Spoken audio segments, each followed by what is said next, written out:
This was the beginning. We're going to be smart again. We're going to be sharp again. We're going to be respected again. We're not respected anywhere. We're not respected anywhere. We're not respected anywhere.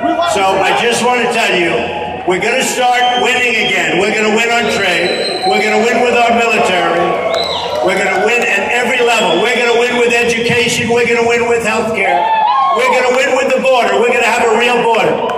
We're going to have a real border. We're going to have the wall. We're going to have the wall. Mexico's going to pay for it. I just want to say, go out and vote. Show them we will make America great again.